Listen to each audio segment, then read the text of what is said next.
welcome to another edition of the Paranormal Zone. I'm your co-host, Tom Spitalere. Bob is out on special assignment today. The Paranormal Zone is set up as a podcast to bring you different views of the paranormal, the UFOs, UABs, Wiccan, and anything that goes bump into the night. Tonight's guest, we have a very special guest today. He comes in very far away from us, and it's a very respectable gentleman in the UFO field. His name is Fred Kohler. And Fred, welcome. He's a UFO researcher. Now, Fred, how long have you been doing this for? About 10 years. 10 years. So what got you started in this? Well, many years ago, back in the upper 60s, I saw a cylinder craft with my grandfather. It was approximately 1 mile long, just hovering between the hilltops, about 500 feet off the ground. This was my first encounter, and I can remember my grandfather saying, "Don't ever tell anybody we saw what we saw, because they think we were crazy," because that was the mindset back in the day. Yes. Yet I had one more about probably in the later 70s. We were, both me and a friend of mine were spotting deer, and one came down over the top of my truck. Lights came on, and the thing chased us through the woods. Oh, that must have been scary. Yeah, that was a little scary. I got on my CB at that time. That's going back some years. And got the state police involved in it. Of course, they didn't believe me, and they told me to go have another beer. Oh, wow. Yeah. Now, do you mind letting us know what states these were in, or you don't have to if you don't want to? Oh, I can tell you. Okay. I live in Pennsylvania. Oh, so it was out in Penny. Okay. Yes, Pennsylvania is quite the state. It's getting ready for something real big in 2 years, isn't it, too? Not UFO related, but something big. That's what I hear. Yeah. So you had two encounters as a young lad or young gentleman. Yeah. And you went, okay, there's something more out there than what everybody's telling us. Oh, there's something more out there, that's for sure. So those were your first two. Since then, have you had any others? No. No.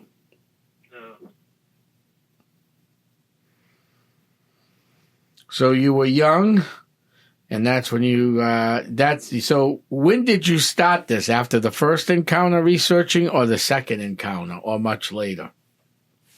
Much later. Oh, much later, okay. Yeah, I started this, 2014. Oh, okay. So what got you started in 2014?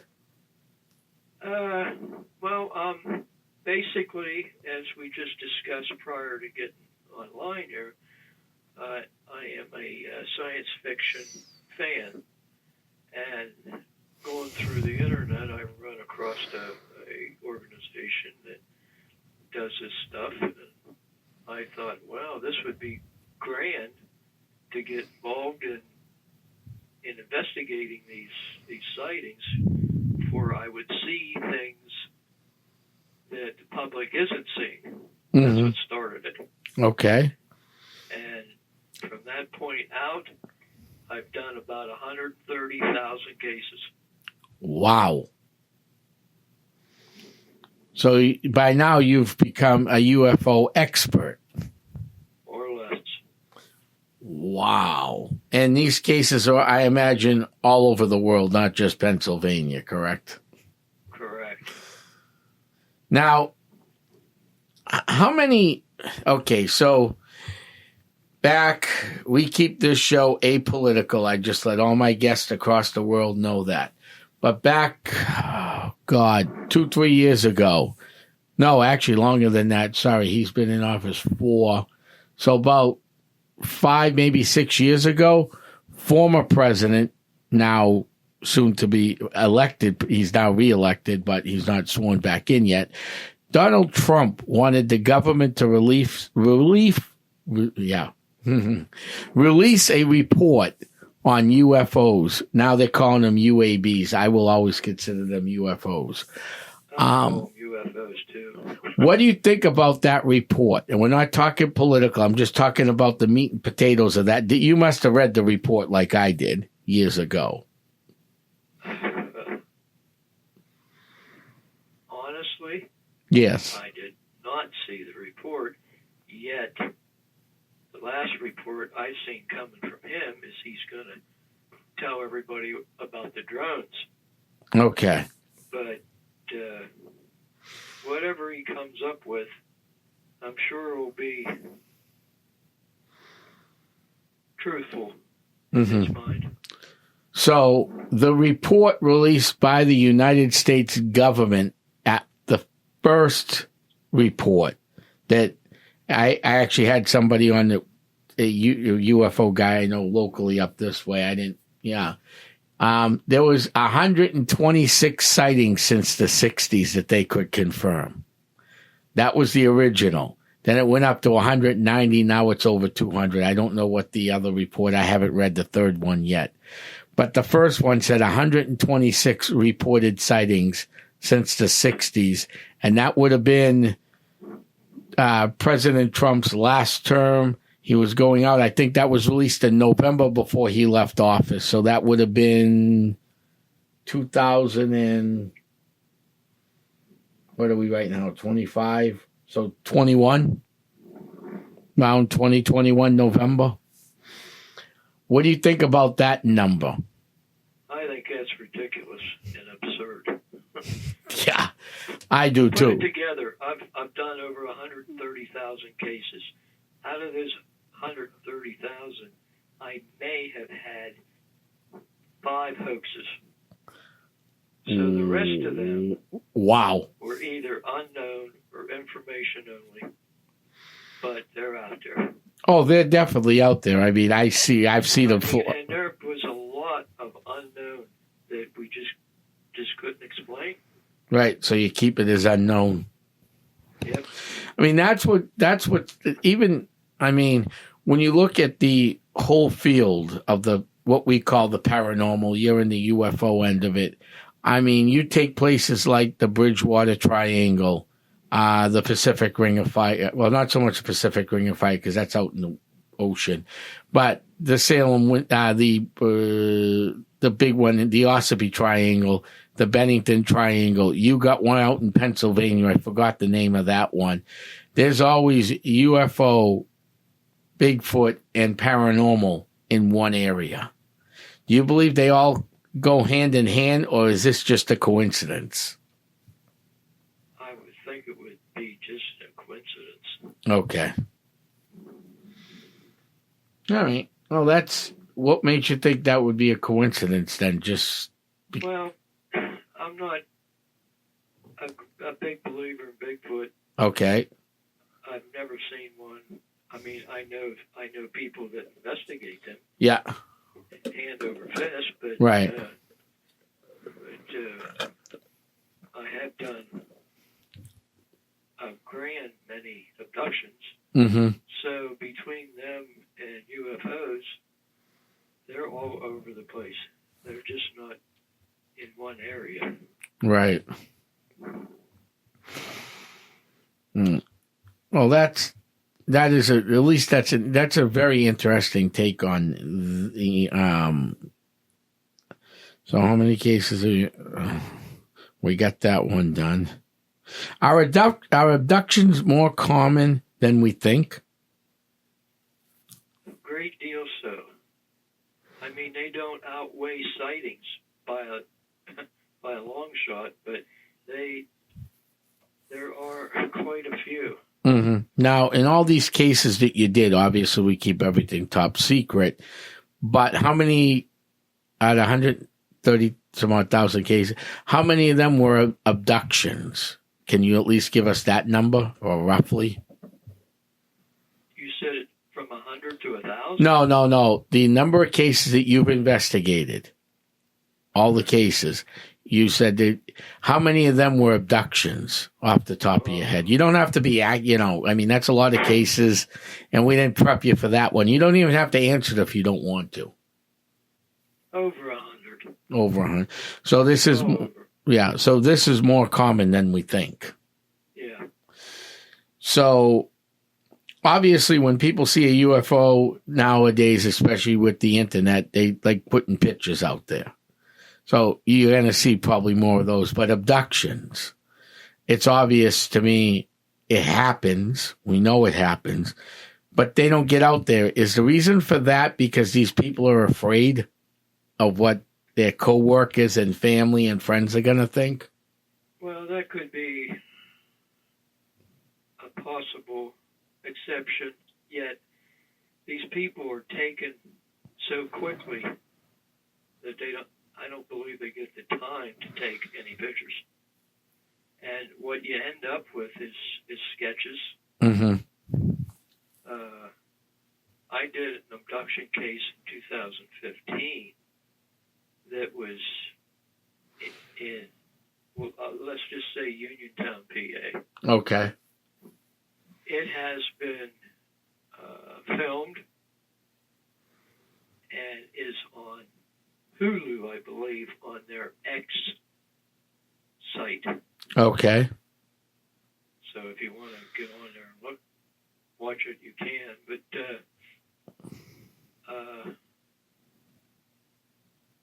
this woman and her sister-in-law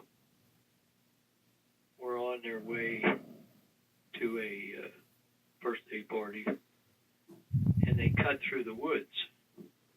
Well, they rounded the bend, and there sat a triangle 300 feet on all three sides. Wow. 6 foot off the ground. Holy God. That's huge. Yeah, that's pretty huge. I got, like I said, I've got sketches from it.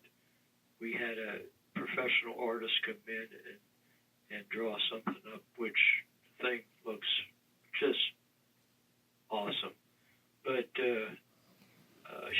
she got out, the driver got out and got up on the hood of her car to touch the thing.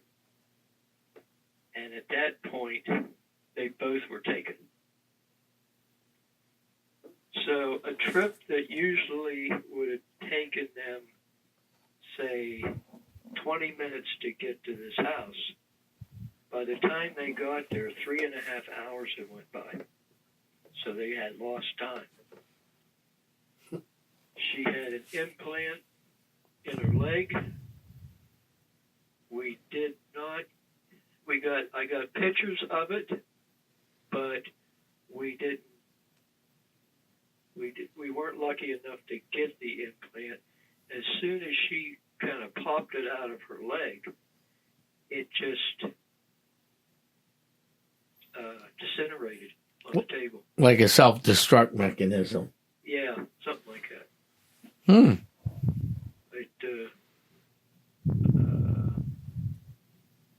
The story is quite truthful. I know the lady quite well.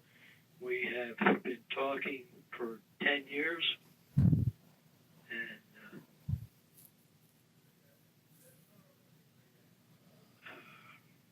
there's nothing to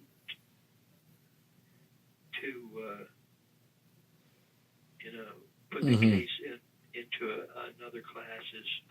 We can't believe this.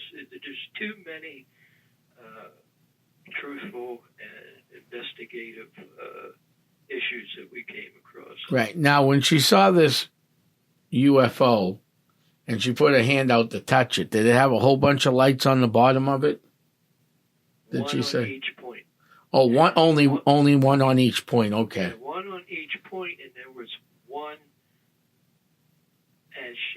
called the front of it like a spotlight. Okay. Of That's course, it was all interesting. black. Yes. That is interesting.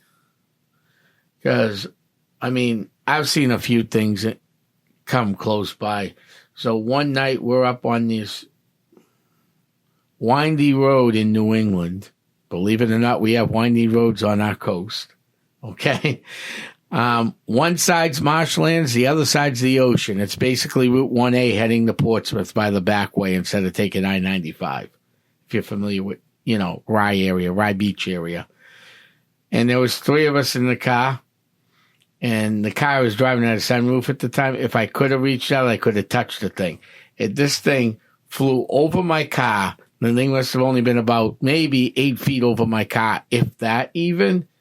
And it was all lights at the bottom, went over the marshes, and then went down behind the tree line and disappeared. And then one person in the car said, well, I think that might have been a UFO. The owner goes, no, that was probably a drone. I said, with the rate of that big thing that flew over us, I'm not saying the drones are small either. There are some real big ones out there. I know there are. If that thing had went down the way it went down behind the tree lines, it would have made a loud bang if it crashed. So I made a phone call to a friend. I'll tell you the whole story off here, but not on air because I don't want my friend in trouble. And he says to me, we have been told to let everybody know it was a drone. A government drone was doing some work in the area. Okay, thank you. Just by what he told me. I just told you how he told it to me. It's like, okay, like Tom, they read between the lines. Okay. Yeah, read between the lines. Because that was a big, I had never seen one that, I mean, I've seen small ones like over Route 16, over 302 and 16, way up on 16 in Ossipee. And was it a triangle? I couldn't even tell. It was just so friggin' big and it just went right over my car. And I was trying to look up at it. I was more mesmerized, and me, who was a paranormal investigator even back then. I mean, I've had Essex County going since 2007, okay? And this happened, 2018. I mean, just to go try to grab my phone and everything else, and there's 3 of us in the car with cell phones. Yeah, see? And I'm an investigator. It's just like, okay. Yeah, well, that most people know this, but the United States Air Force, they have their own triangle. It's called a TR-3B. Look it up. Okay. You'll be amazed at what they've come up with, and no doubt, in my mind, it's they've got something quite the same thing. Mm-hmm. Now, I mean, I think this question's been asked before. It's not on this list, but you don't have to answer it.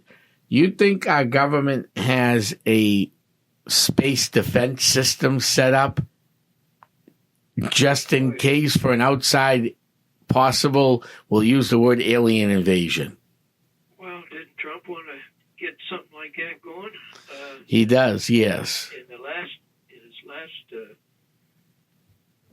ride, yeah, and I think he's pushing for that again this time through. I would think they better have something out there.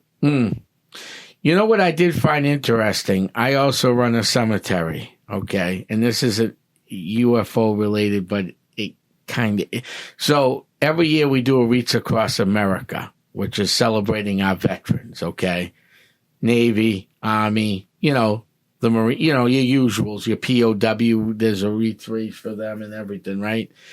About 3 years ago, maybe a little longer, I can't remember when this started, they now are recognizing the Space Force as veterans. So we've come a long way. Yeah, we have. Yeah, so now if you're in the Space Force program, and they're very hard to find because this is a new, I mean, we're lucky to have one guy in the Merrimack Valley, and we happened to just stumble across the gentleman. One of my, actually, it wasn't even me, it was my vice president. She stumbled upon him at some event and then asked him if he would be nice enough to lay the Space Force flag, because they even got a flag now. It's like the Marines and the Army have their own flag, and the Navy, they have their own flag, and they're actually now part of our armed services, which is interesting to me. Well, that would be very interesting to be involved in. Now, we've seen UFOs, UAPs, UABs all over the world. I mean, there's sightings constantly, okay? Where do you think most of these are coming from? In our system or further away? Or from all over deep space? Oh, I would think. Well, we never really see them until they're over a certain area. So I would think all over the place.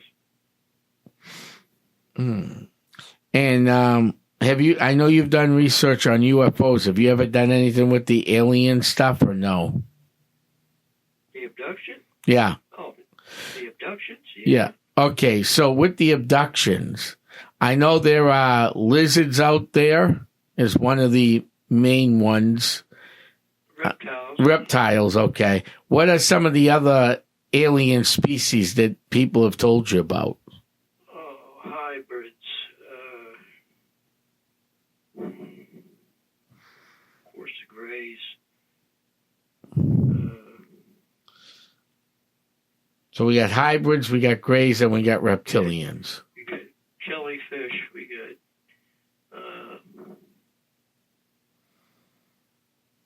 That's not all I can think of offhand. But. Well, that's a lot just to begin with. So we have reptilians, we have hybrids. Now the hybrids, those have always been an interest to me. And like I said off the air, why they're an interest. How many hybrids, in your estimate of all the research you've done, how many hybrids do you think are here among us today? Hundreds, thousands, or just a handful? We don't need an exact number because there's no way of knowing it. Haven't run into a grand deal of them doing cases, but I would say hundreds. Hundreds. So what's the most common one people are abducted by? Grays. Interesting. So they're the real scientific society here, huh? Yeah. They're either gray or green, or they wear suits that are black or blue. And see, they got the either slits for eyes or the big oval eyes, no ears, and they don't talk. It's more ESP type connection. Oh, that is very interesting.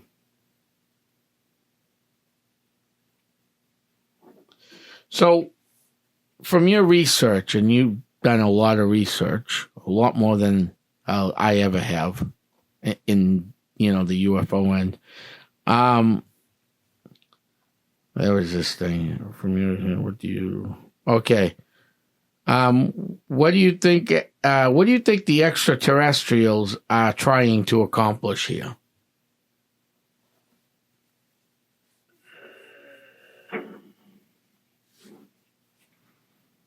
Well,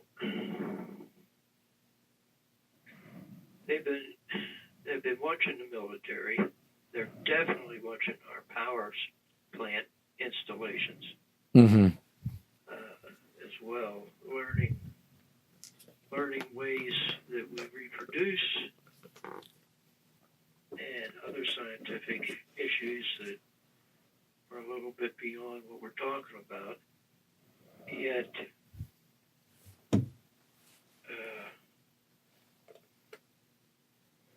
we're getting an exchange rate of information from them to us, and with, I can't tell you who or where this happens. Okay, no problem. But they are landing. There are an exchange of people being given to them in reference to getting only one of them. That's very interesting.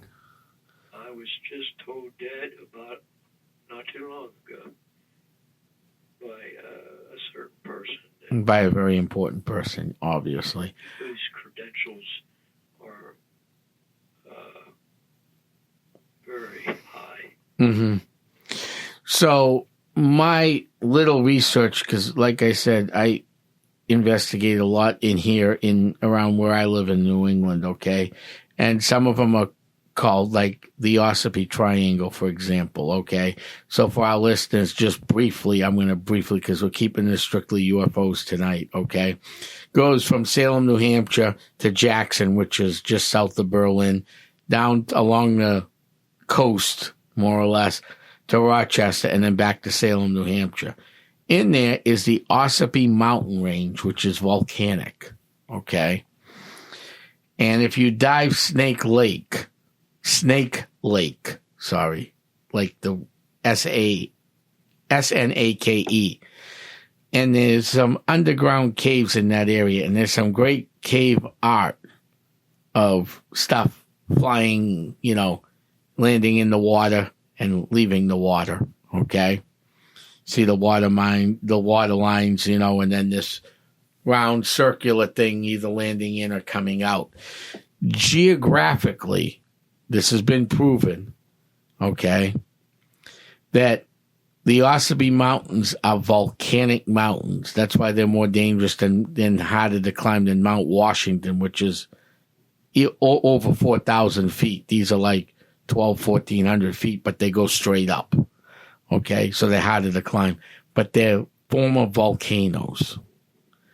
Do you think the species of aliens or aircrafts that are coming in from outer space are hitting certain areas, say on nuclear sites they're watching, and they're going some of this cave art into grounds where there was magna, and using that stuff to power their ships, like their gas stations? Or am I totally off? That could be.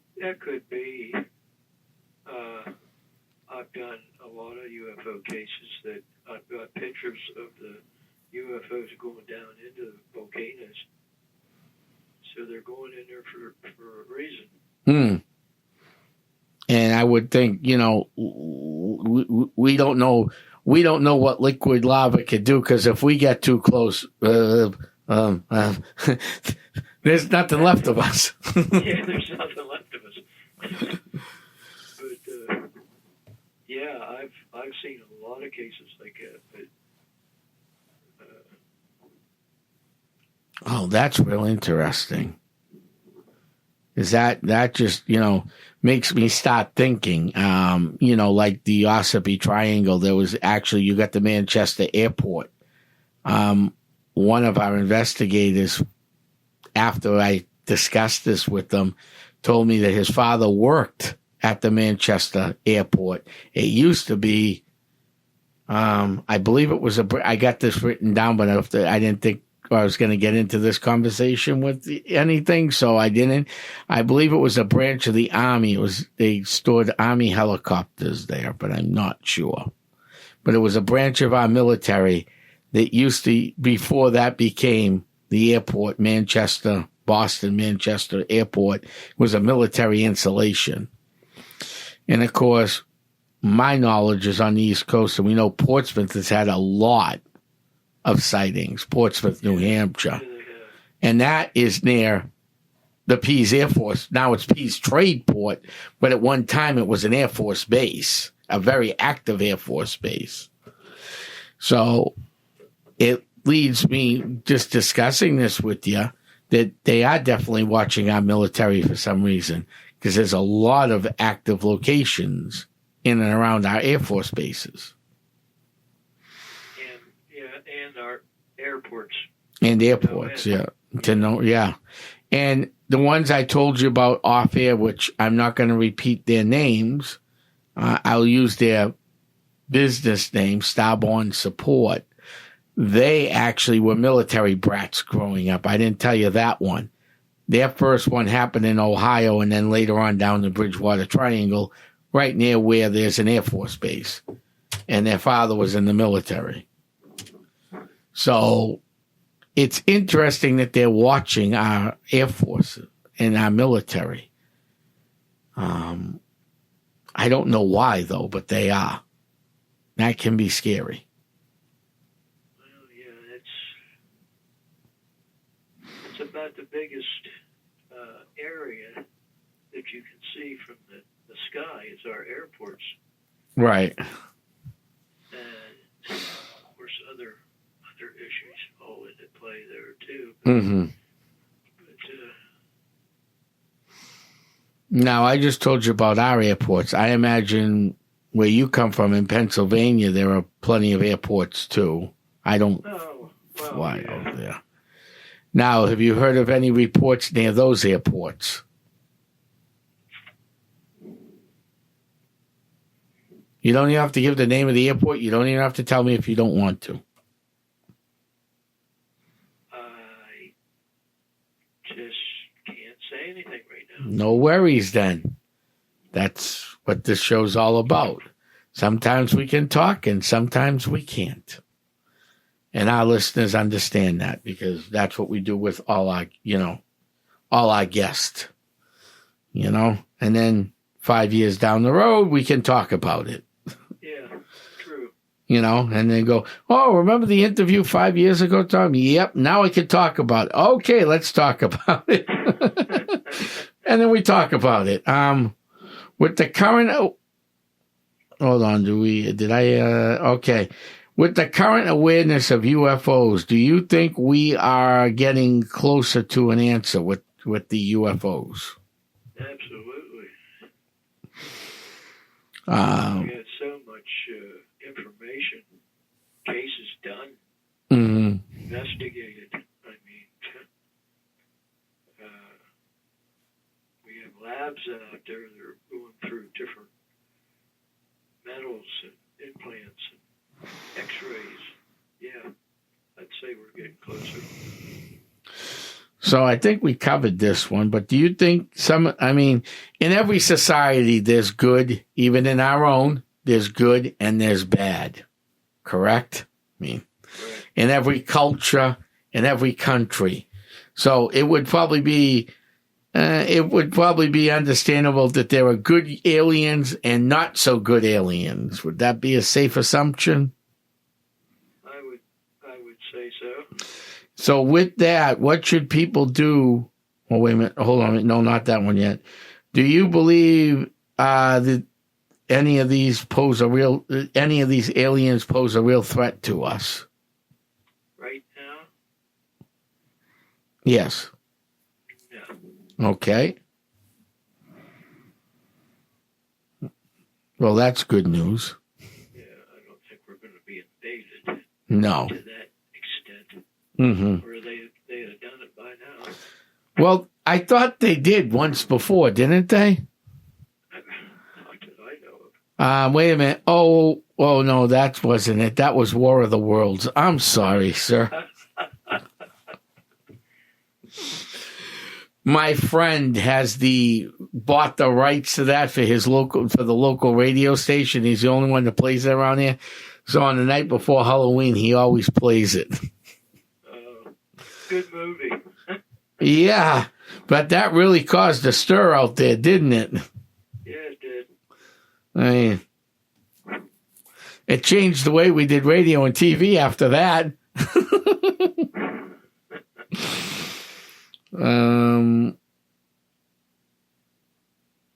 What should people do who experience an alien encounter? So you're driving down the road, you have an encounter. What do you suggest people do? Immediately pull over if you got a cell phone. And I stress this. Take it out and start taking some pictures. Videos. Even audio, if it's making a sound. Anything that the investigator can use to investigate your report, call us and we'll get on it and possibly come up with an answer. That's what we do. Right. Yeah, and reach out. I mean, there. Make it out. If none of that is available to you, then once you get home, jot down what happened in writing so you don't forget it, and make up some sketches. Mm-hmm. Yeah, that's... The longer you leave something go, the more disturbing it will become and confusing it will be. So it's best to get it on paper right away. Immediately. Yeah, same in the paranormal and same in the crypto world. We tell people that all the time. If something happens, write it down right away, because that's your best recollection. Because once you start telling your story, we're not accusing anybody of anything, but human brain just shuts things down. Certain parts of the thing might get shut down, and you don't remember the whole thing for whatever reason. Correct. And the human brain is out to protect us. So it is known for shutting things out. Trauma, especially trauma. And you have one of those things fly over your car real close. Or you're walking out in the woods in the dead of summer and there's nothing around you for miles and you got this thing following you. Or like you and your buddy were out there in your truck out in the middle of nowhere in Pennsylvania and you had this thing follow your truck. Yep. You know, and the best thing our government did was tell you to go have another beer. Yeah, wasn't that something? I mean, that would be like the last thing I would expect. Well, that was back in the 60s, right? Or the 70s. Yeah, that was a little different. Today, a cop wouldn't tell you to go have another beer. No, Back in the day, it was a lot different. Yeah. yes, it was. Go have another beer somewhere, yeah. Have a good day. Wonder if the same cop, if he's still living, what his call on that would be today. It wouldn't be go have another beer, because he'd lose his job right away. Just for the statement he made, because if someone complained, it's more the statement he made. Did you make that statement? Yes, I did. You know, that's going to get you in trouble. No matter what led up to that statement, it doesn't matter. Yeah, really? You can't be doing things like that anymore. And I imagine this must have been in a rural town, not in a big city, right? Wrong. It was in the city. It was even in the city. It was within the city, but a patch of woods within the city. Oh, okay. So you're dealing with a big city police officer, not some small, little town. It was a state cop. Wow. On the air, you know. Now, what I thought would come out of the Trump report, we'll call it what it is, the Donald Trump report, the original one, right, would have been bigger things like, you know, they said there's 126 sightings, right? What I was looking for is and some of my friends up this way were looking for. Let's take the Allegheny because that's closer to you than me. Okay, the Allegheny. Trans-Allegheny sightings back in what year was that, Fred?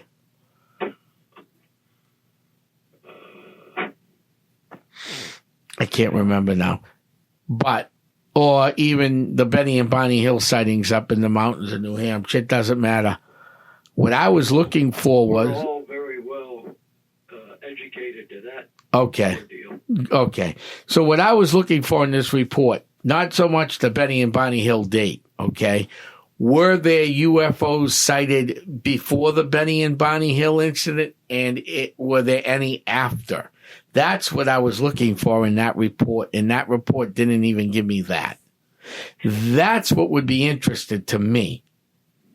You get these well-known sightings, and I can't remember I don't have my computer with me, and if I go Google on this thing, I'll end up shutting down, and I don't want to do that on the radio. So I could have gotten a date for that one without a problem. But were there sightings before the big sighting and after? That would be even more interesting to me. Well, there were definitely after. Yeah. Before, no doubt, but did they get reported? You know what I'm saying? Right. And there are now more and more. If you Google UFO sightings over Massachusetts, Pennsylvania, there are now at least a handful of recording sites. Oh, easily. Easily. I mean, I'm trying to keep track of the ones just alone around me and some of the stuff that we do out this way, and it's very difficult. You know, I mean, up the street from where I live in Methuen back in the 60s, this actually made the bicentennial Methuen. I come from Methuen, Massachusetts, okay? Not methane or methane, Methuen, Methuen. There was a sighting that was written in the bicentennial history book of Methuen. So there was two history books written on Methuen history. One was written in 1848, and it went back, okay? And the other one was from 1848 to like 1976, okay? It was like a paperback, not too thick. You know, it was people's stories of recollection of history and famous things that happened around the Methuen area, right? In 1962, not too far from the house I live in now, I wasn't around in 62. Might sound like I was, but I wasn't. I'm a bicentennial baby. So I'm well, let's just say I was. You were around, okay. I was very young. There was a UFO sighting on Washington Street in Methuen, and I don't mind talking about it because it's right up the street from my house, and it was written in the town history book. 2 people witnessed it. Shortly after that, I find out later on there were sightings that same night in Haverhill, which is right next door. You know, so it's interesting to see how these things move. And where that sighting in now, the interesting sighting in Haverhill that night was it was over veterans housing. So every state in the, I know Massachusetts, New Hampshire, at least on the East Coast, they have what was called, after the World War II veterans came home, they built they sold land to veterans cheaper, and they built these little ranch style homes. I don't know if that happened out in Pennsylvania or not. Yeah, I've heard of that being done. Now they're small single family homes. The World War II veterans are almost gone, so you know, they're now out of the family, but this thing actually was spotted over the World War II veterans' homes. Not sure if it was the same UFO, but as the crow flies, that would be like a 2.5 second flight for a UFO to get there. You know, I mean, driving right now, and we're a little busier than we were in 1962 in this area, that's probably a 20-minute ride. By car. Well, I know Massachusetts has nearly 2 UFO sightings Wow. and recognized as historic events. Mm-hmm. And, to put that against, say, Pennsylvania last year had over 100. 100 or 100,000? 100. Wow. Just in 2024. Probably because we got more military bases and stuff out here, and we're closer to the Great Ocean. That probably would be part of the reason. I mean, they love the ocean. Right. And Portsmouth, I mean, the New Hampshire, Massachusetts is right there. I mean, we're on the ocean. We got a lot of oceanfront property here. And there's a lot of people looking now more than ever. I think that's why the numbers have gone up too, just like in everything else. We had that. Now, I know it hit a national pandemic here in the United States. It was an international pandemic, COVID. So you had a lot more people staying home, working from home. So the number of purported paranormal activity went up. The purported crypto went up, and obviously UFO activity would go up. Because now you're sitting there looking out your window working, and all of a sudden these things are flying all over the place. You're going to see them. Yep. Because that's the way our brain works. So I found that interesting. So you don't have that many sightings out in Pennsylvania then, huh? Oh, they're around, but nothing spectacular lately that I've heard of. Mm-hmm. But, there may be some out there. It's just people don't know where to call in. Right. And there's so many sites now, you almost have to be giving up your time all day long to keep looking at those sites. With the Facebook, we're more connected to the world, but that doesn't mean they got it on their Facebook page. So it does make it interesting. Yeah,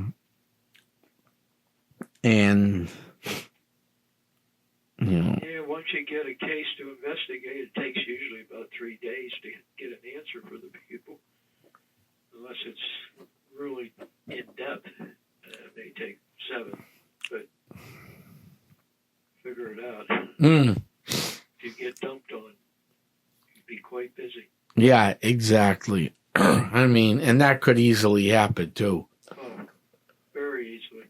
I mean, I'm expecting over the next 3 to 4 years UFO sightings to go quadruple of what they are now.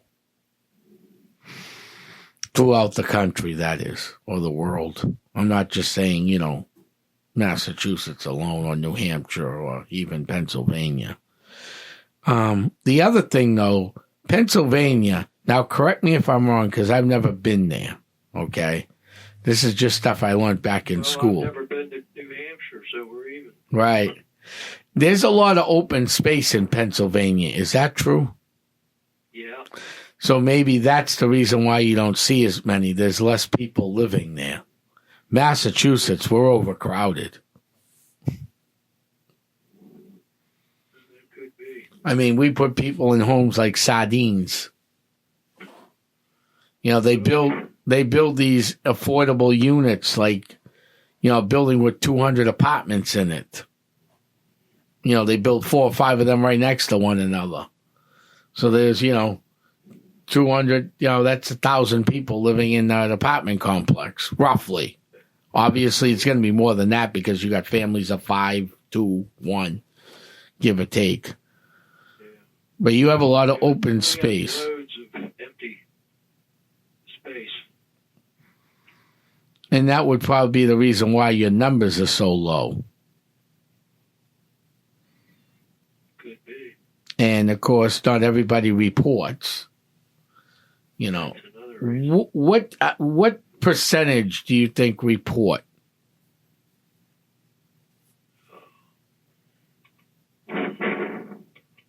Maybe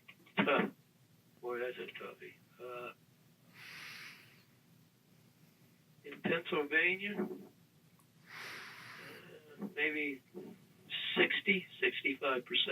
That's pretty high. I thought it would be a lot lower than that, to be honest with you. Just from what I've seen over the years. Mm-hmm. Wow. So, imagine... Still 35% that's a great deal that's not being told. Right, and that's... Because of fear of losing their job or being called names or not knowing who to contact, which is basically usually the excuse. Right. I just talked to a woman today about UAPs. The organization I used to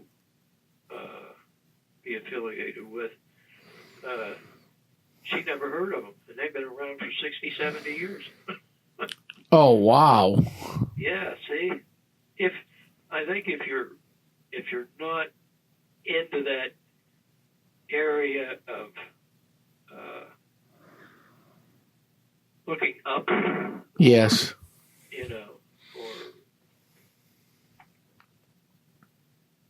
seeing anything per se, you don't know. You just right. don't know. And then all of a sudden a friend says, hey, I heard about this person. I know you talked about seeing UFO. You should give him a call. Or I heard about this website. I should go check this out and fill out the paperwork. And then it starts. Then it starts. But it's really something that some people just don't know where to go. Yeah. There's enough of us out there that can take your case and investigate it. Oh, yeah, there's more than enough of us out there. I mean, there's more than enough. And I just think you're right. People are afraid of losing their jobs, being snickered at. I mean, even us paranormal people, because I do a little bit of everything, as I told you. I mean, I do public speaking events at libraries and stuff, okay? And there's always that one or two in the crowd because the local public access station is there. So they want what I call their 5 minutes worth of fame, try to embarrass or rattle the speaker. That doesn't go anywhere with me, at least. But I can see why people would be afraid, And it's sad. It really is. And some of these people, I mean, not all. Some of them see UFOs and don't suffer any trauma. But people who are abducted are definitely suffering trauma. And it's going unnoticed. And these people are living with that trauma every day. Correct. And I think that's... There are professionals out there that can help you through it. But they're hard to find. I had a list of them. Oh, you did? I do have a list. So if anybody's listening that has UFO trauma, please contact, either Fred or you can contact us through paranormalnh.com. And we'll be more than happy to get Fred that information too. So, I mean, we'll get it to him and then we can get back to you with that information where you can get the help because, I mean, there is just too many people. And the sad part about it is probably most of them served in our armed forces protecting us because the government just is afraid to admit what's out there, in my opinion. Yeah, or have been told to be quiet. Yeah, or else, yeah. Yep. And now they're suffering PTSD from it because of the trauma that they went through with this. I mean, it's unfair. And sooner or later, you can only put up with so much in life for so long before you crack. Oh, yes. And people are cracking every day. Some were losing, and some are crippling themselves because no one wants to listen to their stories. And that's all people want. They want to be heard.